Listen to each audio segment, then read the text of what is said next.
I don't think millennials are any different than any other group coming to engage in news, at least generationally speaking. When I was their age, and I don't know what we were, I do know what we were called, but I'm not telling you here. But anyway, we were not as engaged in a hard news, right? And I think the difference for millennials is that technology changed as they hit that age. And so it makes how they receive it different, and they can receive from more sources in real time. But I don't think there's really all that much difference. People like to make they like to flip through BuzzFeed and stuff. Yeah, maybe for fun in the moment, but I think when they really want to know about something, they go and they seek it out. Now, prior to being with CBS, I was with CNN for 30 years.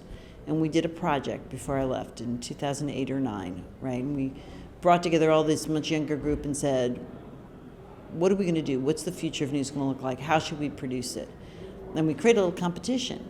And I gathered up the people I thought could do it. And almost to a person, these young people came in to my office and dropped a DVD on my desk.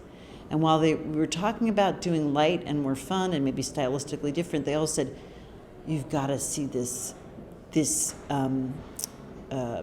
documentary on whatever it was. Because when they want to go deep, they really want to go deep. They want to understand it. And so I don't actually think they're all that different. People like to say there's something not as much as the rest of us, but I don't think that's so.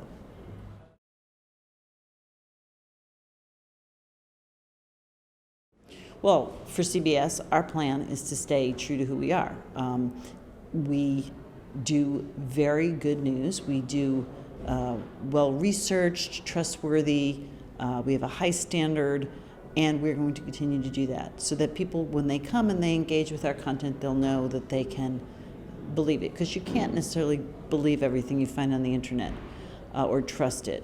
What we might do is to change where they find it. I think it's all about distribution, which platform you put your material out on, and then maybe you stylistically change the delivery of the same importance, same standard of news, but you change the style in which you deliver it so that it's in a way that they like to consume it. But it's not changing the seriousness or the import of what you want to talk about.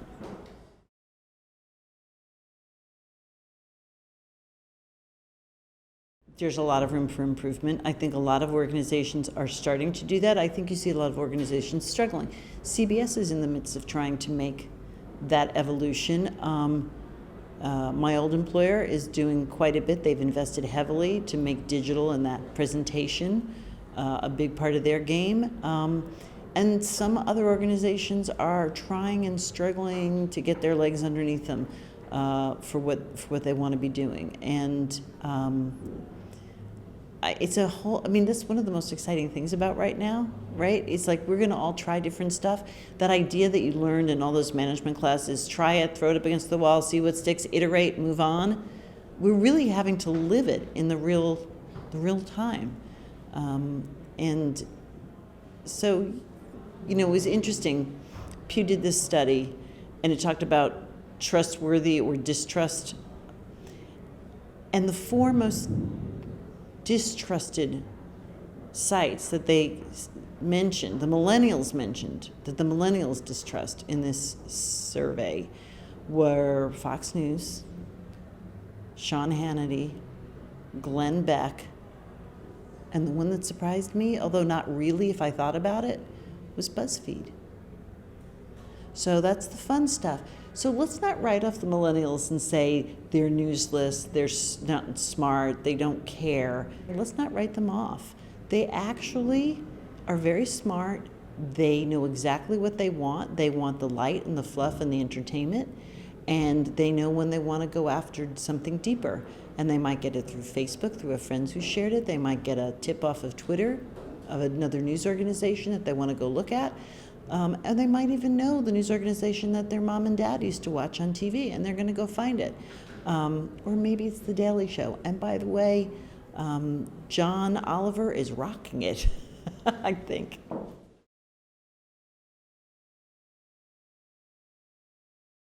Well, sure. Look, CBS is in a great place. I'll use my own organization because that's the one I probably know the best. It is a phenomenal content creator. It is a phenomenal distribution system. Outside of news, it is the #1 network in the country. And so if you look at all those things, we have all the ingredients. Does Facebook need to be my distribution system? I'll put some material there, but the mistake would be to give them everything. Content has been and will continue to be king. We are going through a major shift on distribution, and we have to stop holding our content so tightly, put some of it out there in other areas so people find it and come back. But I don't think legacy news organizations are really, where they make a mistake is chasing the latest shiny object, right? And they throw all these resources at it and then nothing.